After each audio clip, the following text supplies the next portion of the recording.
am in a reading slump and I'm not happy about it.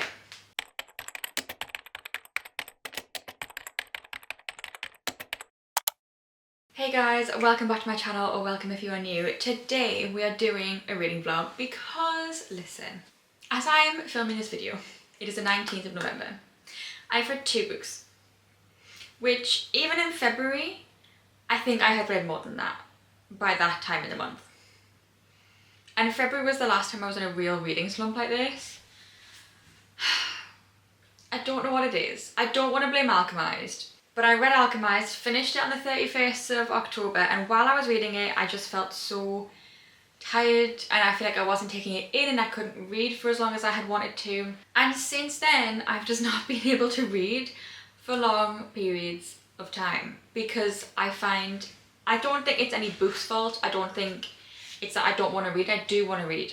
It's that I don't currently have any mental or I don't have any mental or physical capacity to sit down and read, because reading, that requires your brain and I don't have one currently. So we're gonna try and get out of it. We're gonna try and rekindle this passion for reading that keeps my mental health good. So I have a few options and I don't know what to start first. I figured, okay, I've read a lot of fantasy lately. Maybe we pivot and we go back to my contemporary romance roots. And Miss Elsie Silver never fails. Then I thought, okay, do I pivot completely and read a genre I don't normally read? And so for that, we could maybe do The Unmaking of June Farrow by Adrian Young. I don't actually know what genre this is meant to be, because I think it's like mystery, but I think there's a bit of a romance in here as well. I don't know. It's an option. It's also on my autumn TBR. So I would like to get this done, ideally. And then I thought, okay, do I reread an old favourite? So I was thinking maybe I could reread Icebreaker because I did love this book. Also, a lot of people are like, oh my god, this cover, it looks so innocent and cute and like it's for kids. If you turn it over, it says 18 plus content, not suitable for younger readers on it. It literally tells you. And also every romance book looks like this. It's not Icebreaker's fault, okay? I'm an Icebreaker defender until I die. I love this book. I don't think it having a cartoon cover means anything, because every romance book of the last year and a half to 2 years has a cartoon cover. It literally says right there, 18 plus content not suitable for younger readers. It literally tells you on the packaging. Anyway, this could be an option. I've got a lot of books I want to read. This is the thing, I still need to read 2 Kindle books for this month, for me to keep up with my goal of reading 2 Kindle reads a month, so that it makes me having Kindle Unlimited worth it. I still have 2 books to read for my autumn TBR, so that's Belladonna and The Unmaking of June Farrow. And then I still have 8 books on my 25 books in 2025 to finish also. I also have 2.5 more classics I need to read and a memoir. And I have like 6 weeks left to do all of that, and I'm in a reading slump. I say 2.5, I am in the middle of Dracula as well. Okay, I think I'm gonna start with Wildcard by Elsie Silver. I think this is what I need of like, I think first of all, I need something really binge-worthy. That's gonna get me like reading a lot at once, because that's what I'm struggling with at the minute. So Wildcard is first. The first line, it's in Bash's point of view. I'm stuck in an airport and everyone is annoying me. Yeah, I think I'm gonna like Bash very much, because why is everyone really annoying in an airport? In fact, I was in a train station the other day and again, everyone was annoying me. Just get out of my way. Get out of my way. Stop walking. Out of nowhere, when people are very clearly behind you, it's very busy. People are so annoying. Yeah. I just love how grumpy he is. He's overheard this girl sing "When Life Gives You Lemons" in his inner monologue. It squeezes the acid right in your fucking eyes. I don't know why. He might be one of my favourite because he's just so... I'm 3 pages in, by the way. He's just so dry and grumpy. I think I'm gonna love him. Since his name's Sebastian, I am, for the process of this, gonna imagine this man is Sebastian Stan. because I just think it works. Like, if you imagine like Sebastian Stan as the Winter Soldier when he has his longer hair. I don't know if Bash does have long hair, but in my head he does. And he's got like the like stubble and he's all rugged and muscular. That's what I'm gonna imagine for the duration of this book.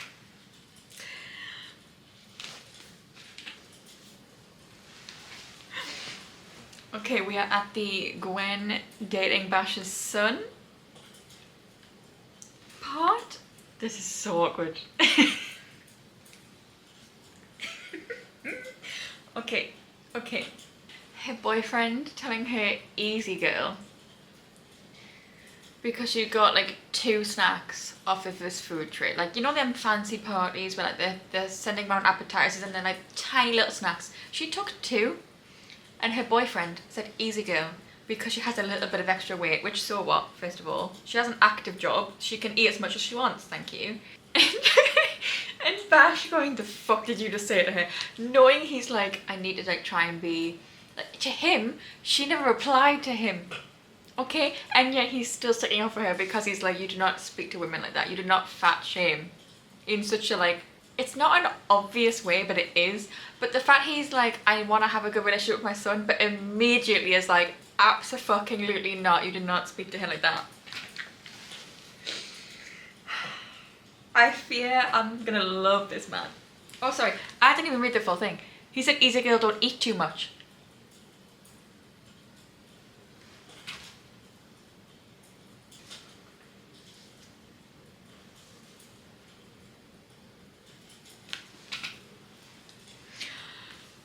This is all very dramatic, but I'm so here for it.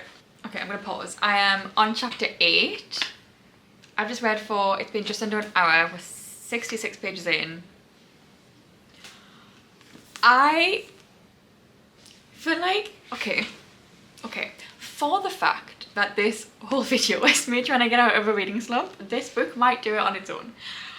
I should never doubt Elsie Silver to get me out of any sort of bad mood or anything. Just,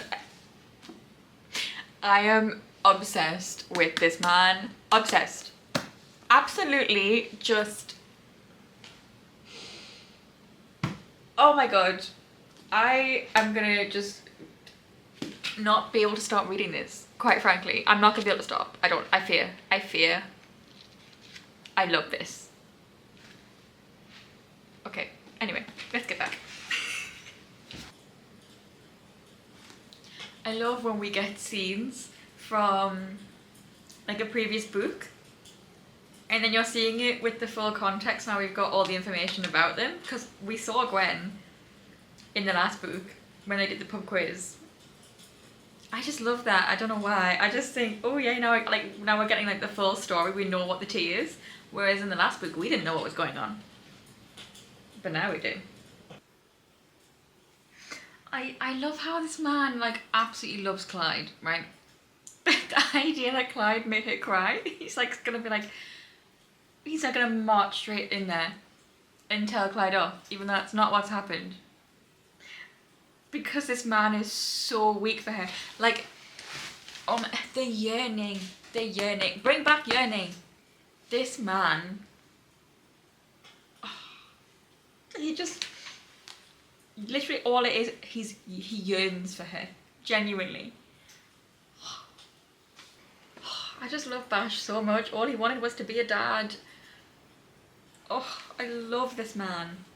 My heart really just hurts for Bash because you can tell he's such a good man and he's just wanted such a normal thing. He's not even asking for much out of life. And the things that have happened and how things haven't gone his way, and then finding out he's got a son who just really doesn't care about him and his existence at all. It really sucks. It really sucks. And yet he's denying himself a shot of what he truly wants for his son, who doesn't care. Yeah, not about that. I'm at the poker scene.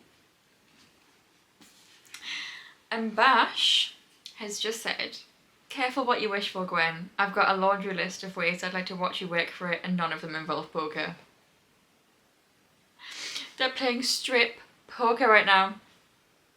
He is in his boxers with a boner as he says this. No, Clyde, why would you do this?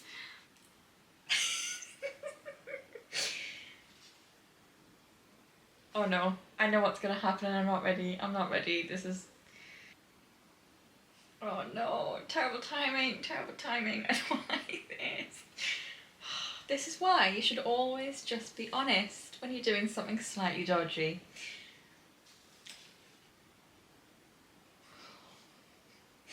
Guy, you need to just stop, take a second, reevaluate, just...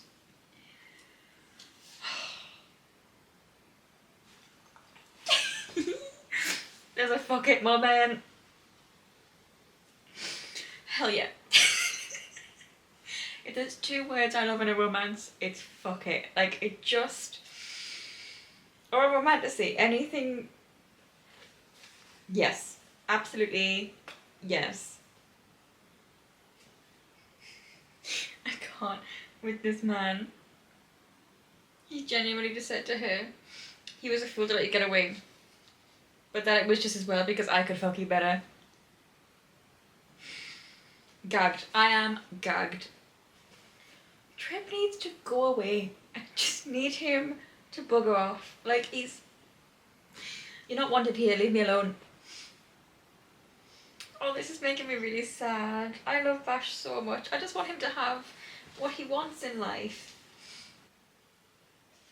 I would like to say, we are nearly 300 pages in, and we're only just getting to a smutty scene. We had a slight smutty scene earlier, but I feel like I think of Elsie Silver books as being smuttier than they are, and I'm not complaining because this whole build-up of the last 300 pages has been perfect. Absolutely perfect. I've enjoyed every moment. I think I wouldn't have enjoyed it as much if smut came sooner, but also I'm so excited for the Elsie Silver smut because, oh my god, this woman knows how to write an excellent smut scene. Just perfect. The men? But I'm glad this has been a little bit more of a slow bit. I don't know how to read the next... Clyde?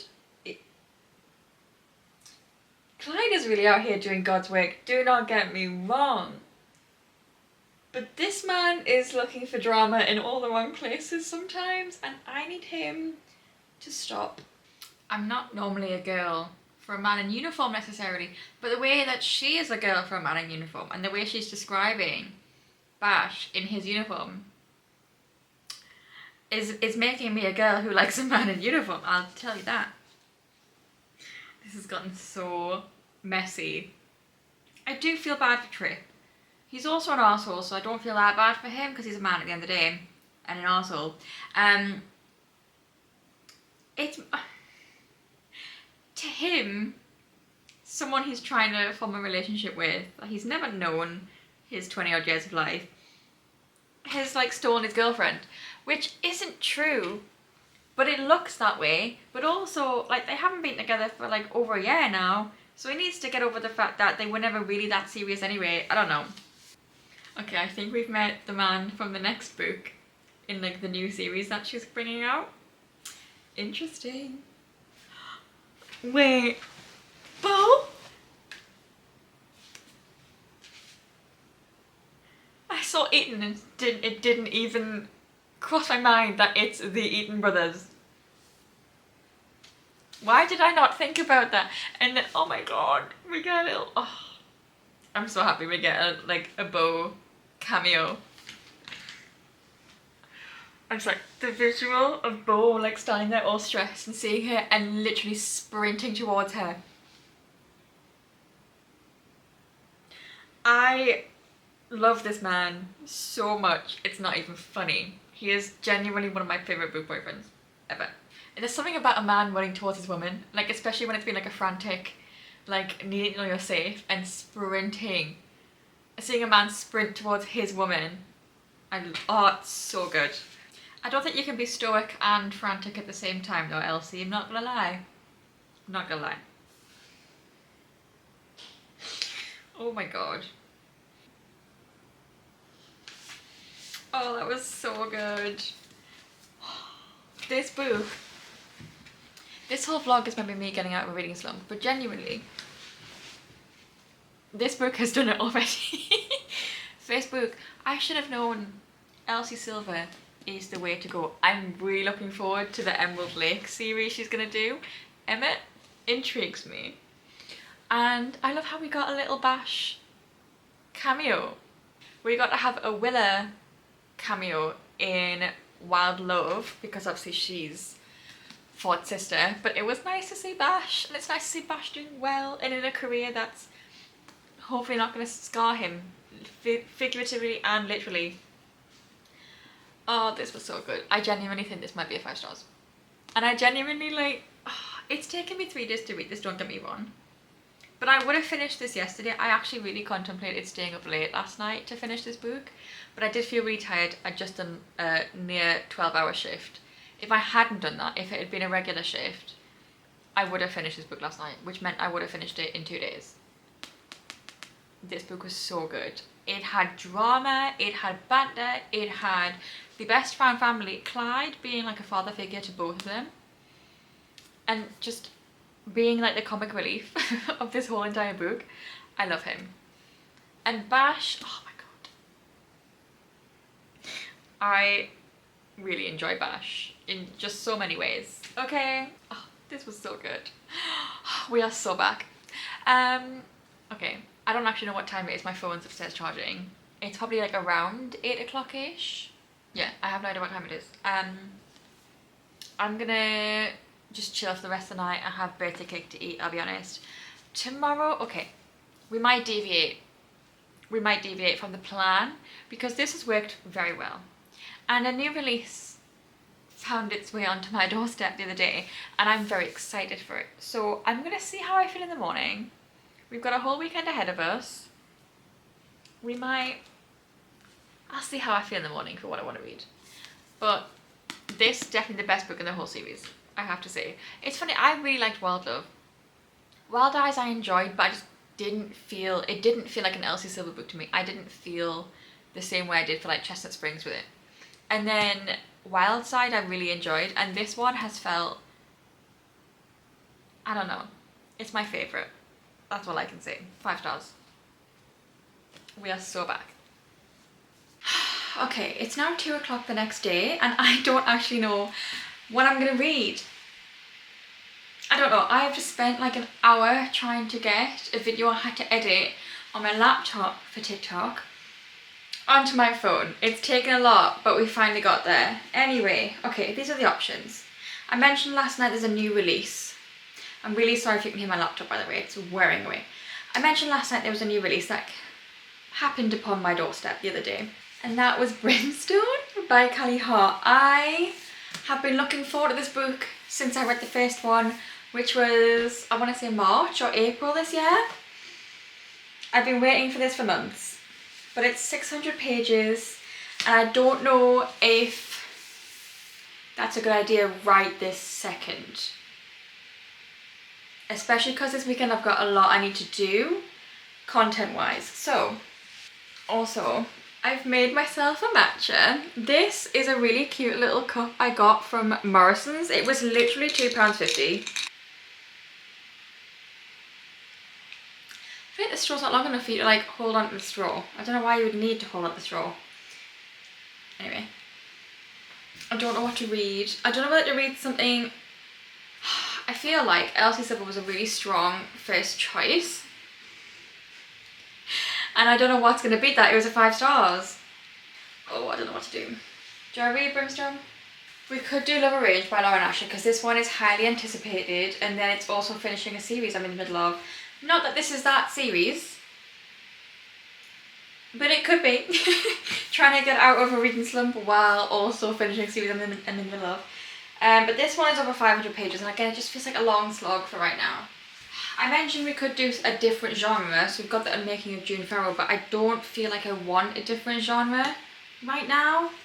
I've been really wanting to read The Night Circus as well, but again, I mean, this is just under 500 pages, and I just feel like that's a lot of a commitment right now that I don't feel like I just don't feel like I can commit to anything over 400.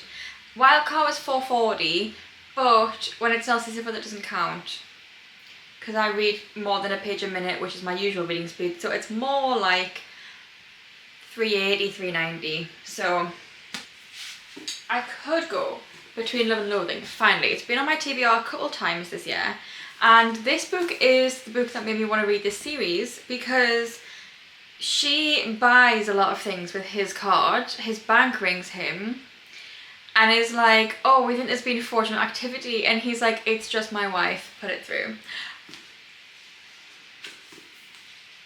This could be the giggly fun time, smutty time that I just need right now. I feel like I need unserious, not too long of a story. Do you know what? We're gonna go for this. We're gonna go for A Billionaire Romance, because I've been meaning to read this literally all year and I just haven't so far. Next up, we're picking Between Love and Loathing by Shane Rose. This feels good. This feels right. I apparently forgot to bring my little light down. I do apologise if this is not the best quality clip currently. I'm on chapter 7, just over 60 pages in so far. I've spent a lot of the day filming, editing, doing all that kind of thing. Computer admin, just stuff you gotta do sometimes. So I haven't done a lot of reading. I'm gonna go up to bed now and I need to take my makeup off, and I'm gonna read some more because I am actually really enjoying this. Okay, we're following. We've got Dominic, who is one of the Hardy brothers that this series is following. And then we've got Clara, who is, how do I explain her? Because I've forgotten, the girl from the first book, her stepsister. I've forgotten her name though. But she's the nice stepsister that runs the bakery, not the horrible stepsister. So basically, in the first book, the dad has died and left people things in their will, and there's conditions. So in the first book, it's arranged marriage because of the will. In this one, he's essentially gifted Clara a bakery in the like new hotel slash like boutique. Like, I don't even know what it is. It's mostly a hotel, but there's like restaurants, there's shops, there's loads of stuff going on this like big like campus area in LA that he's left to Dominic. But he's like, the stipulation is that she gets to run a bakery, and basically she has all these ideas and she's wanting the bakery to be really like hers, and Dominic's like, no, it's going to be sterile, black and white, because the rest of the building and surrounding buildings are also sterile and black and white, because that's what people want. No, we don't. Who wants just plain black and white? We want some sort of colour to jazz things up, even add some gold in there just to brighten things up a bit, because white is very sterile. White is very sterile.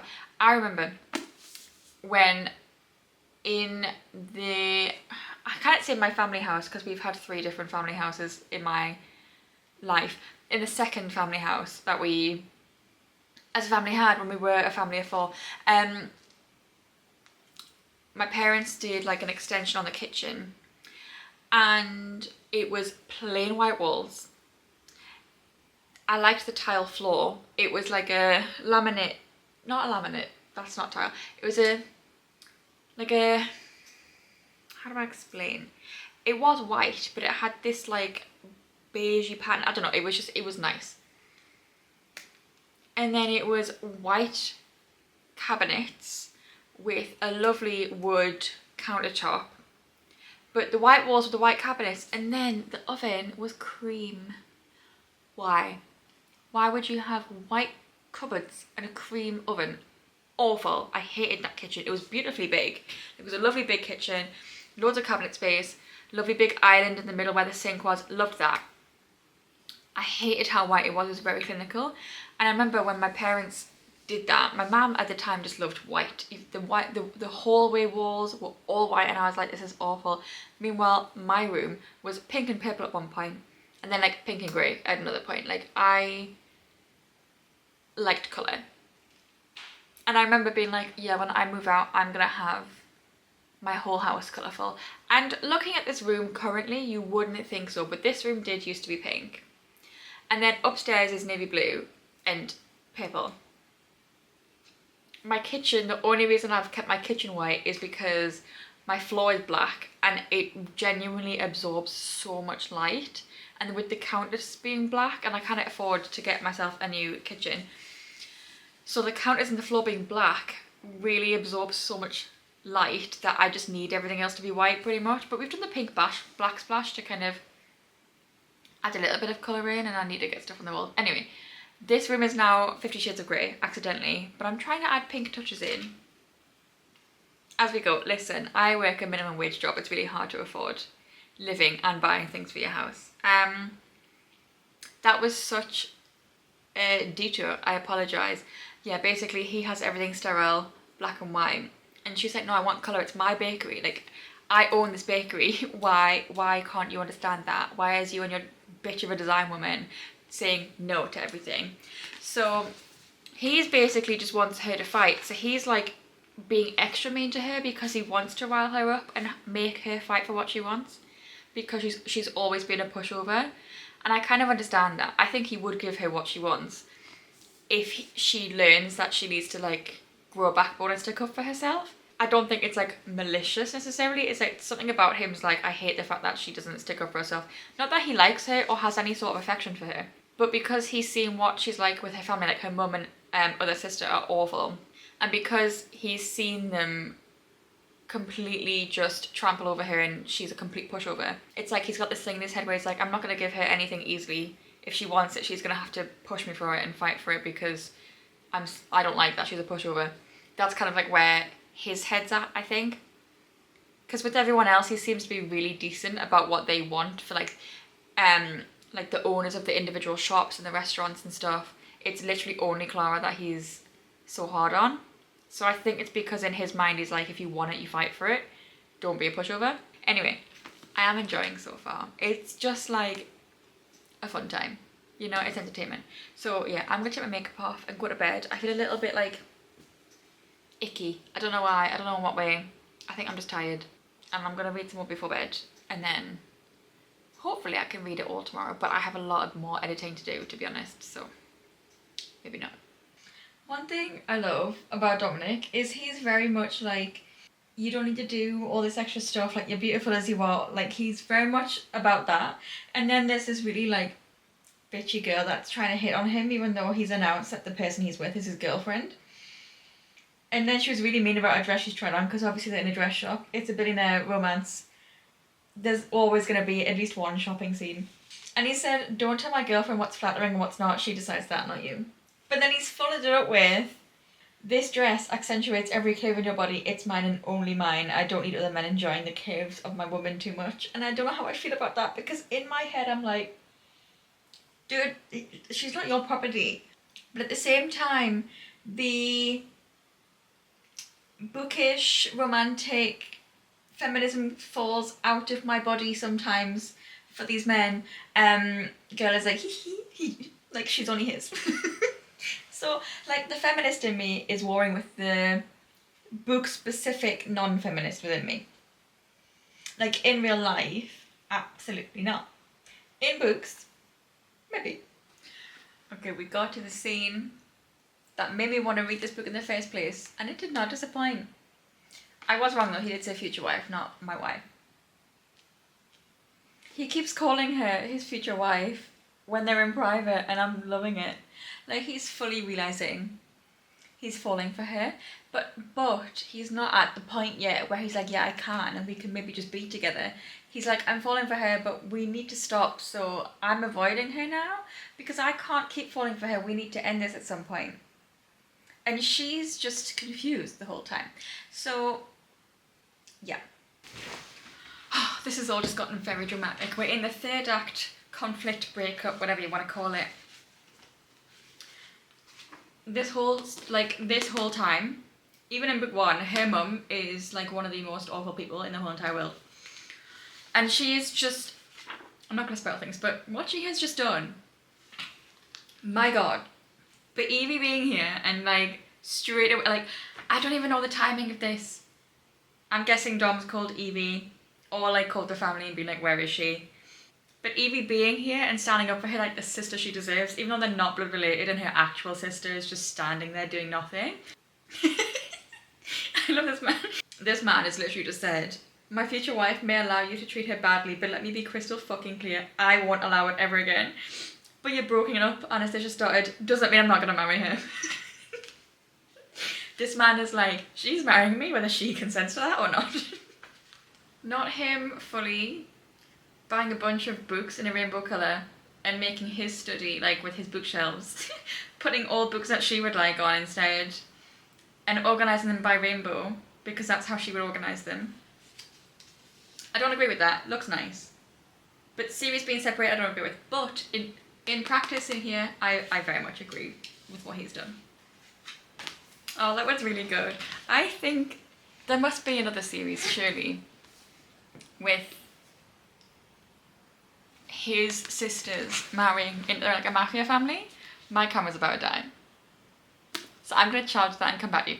But yeah, I really think if there is a series with the sisters and them marrying the mafia family, I need to read that after I finish this series. This next book sounds like it's going to be so good with Dex and Kilani. Can't wait for that one. I'm rating this at 4 stars.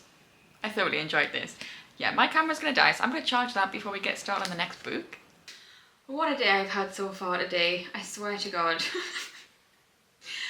I was meant to have a couple of deliveries come today. They came yesterday when I was at work. And they, on the email, it was Royal Mail, they said a house number that they're at, which is my house number.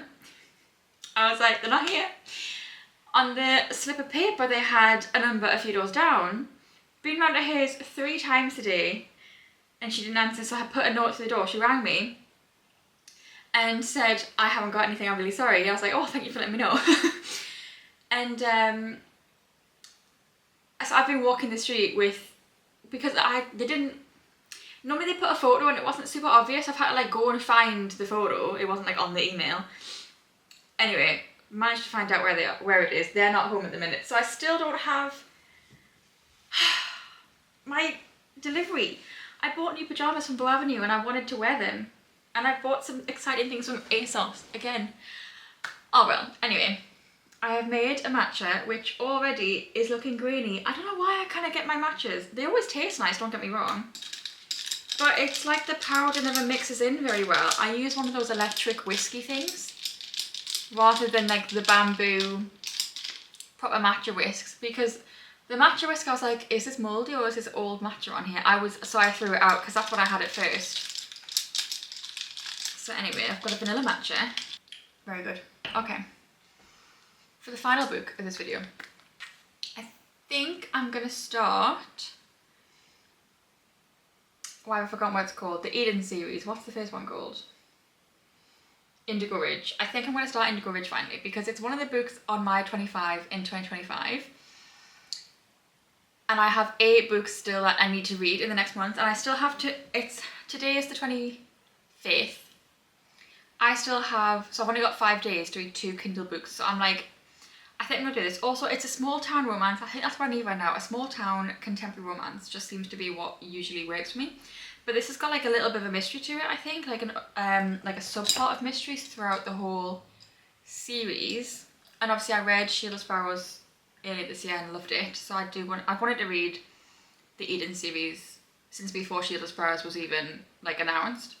So it's not super long, it's 340 pages. I feel like I could get a good chunk of this done today. And like I say, small town romance with a bit of, maybe a bit of spice, and with a subplot of like a mystery element, kind of like the Knock 'em Out series. I loved how that had like throughout the 3 books, it like that like slight suspenseful, like something's going on, and it getting more and more throughout the books. I really enjoyed it. So let's get into it. It's 1:30. I'm just gonna sit here and enjoy my matcha and read for a few hours and wait for my neighbour to get home. This is nice because I can sit and hold the matcha in one hand and just sip away and hold this. I do love my Kindle, I have to say. I'm not being funny. The prologue of this being about her jumping off a cliff, when that's literally what, like how Sheila Sparrow starts. It's almost Yeah, I don't know. There's a parallel here. Wait, she's a cop? That's kind of iconic, I love that. Okay, it's a little while later now. I am on chapter 7, 27% of the way through the book. And so far, I'm really enjoying this. I feel like I'm off center. It's definitely like your typical small town romance, but there's been a death and she's the only one wanting to look into it because it looks like a suicide, but she's like, something's fishy. I don't know what it is, but something's fishy. And this town is kind of, for being like a small town, they're not that welcoming to her, all things considered. And yeah, I don't know, something's going on, something's fishy. I'm quite liking the romance so far. Yeah, I like he's a little bit grumpy, but not really. He's just more of a reserved character. And she seems very reserved in like a similar way, but she's also very open and very caring about people. And I think that's good in her job with her being literally chief of police. It's good that she is the kind of person that cares about people. Yeah, they seem to be very like drawn to one another. It's very insta-lusty. I mean, they started off on a one-night stand, so it makes sense for the story, so I don't mind it. Yeah, very intrigued about what's going on. I'm not gonna lie. I'm not even 100 pages into the book. So it's clearly not a very long book if I'm already 27% of the way through. Yeah, I'm gonna read some more. I have about 3 hours left to read the book. Technically I could finish this all today, but I do have some editing I kind of want to get done tonight. We'll see. Wynn's backstory is actually heartbreaking. Like, to imagine how that experience would have felt, like the way it would impact you as a human being. Like, I literally can't imagine it. It's just awful. Oh, the timing. If you want to keep that hand attached to your body, you'll take it off it right now. This Emily girl's really fucking annoying. Like, I just want her to fuck right off. Like, just leave. Leave Quincy, just leave. She's so annoying. Like, she's not a girl's girl. She's such a bitch. Just get away. It sounds so weird. I've had a theory about who could have done this since the beginning, and I was like, I don't know why. I think she did write it in a specific way. I was like, it's either this person or like a cop, and I had a specific cop in mind. I think he's gonna be maybe a future problem, not this current one. There's always a dodgy cop in these small town mystery type things. Yeah, but I was like, oh, but I don't know, like it seems a bit random, and now I'm like, I don't think it was random. I think she wrote it in a way to make you suspicious in the first place. Okay, I'm 79% in. I've got 42 minutes left apparently. I think I figured out who it is, so I'm saying it now. And we'll see if I'm right, but I think I figured out who it is. I think I'm about to be proved right. I don't know what's going on. Wait, I need to read the prologue again. But I don't want to change on it. Hang on, I'll open it on here.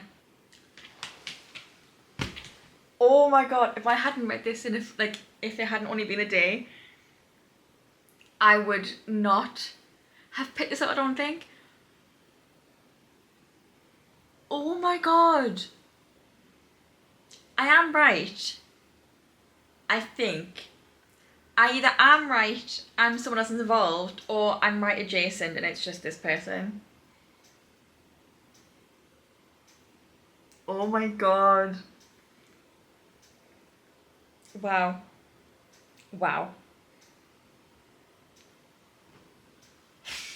I've got 36 minutes left. Okay. Okay, so I was right adjacent. Oh my god. That was all very dramatic. Very dramatic. Oh my god. Okay, my camera died with like 3 pages to spare. Okay, I finished Indigo Ridge. I can't decide on a rating right now, so I'm gonna sleep on it and I'll let you know here what the rating is. It's definitely a 4 or above. I feel like it's not a 5-star I don't have the 5-star feeling, but it's close. But I also think, is it that good? Like, it was. I've thoroughly enjoyed it. I've binged it. I don't know. It's exactly what I've needed, apparently. I know it's definitely more than a 4 stars because I do think I like it more than Between Love and Loathing. But they were very different. So, yeah. What a success. It's 11:30. I need to go to bed.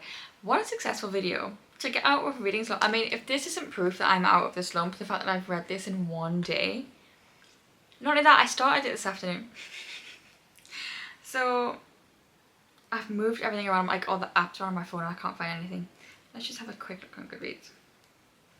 Yeah, I had a feeling I would enjoy this book. So I'm really glad that I did, because there's been too many books this year where I'm like, I just haven't enjoyed them the way I thought that I would. But I feel like I've enjoyed this as much as I wanted to. Obviously, unfortunately, it's not quite a 5 stars, but I would say it's a really high rating, like somewhere between 4 and 5. I just haven't decided in this moment. I need to sleep. I love how there's no like 3rd act conflict, like breakup type thing, because those are annoying.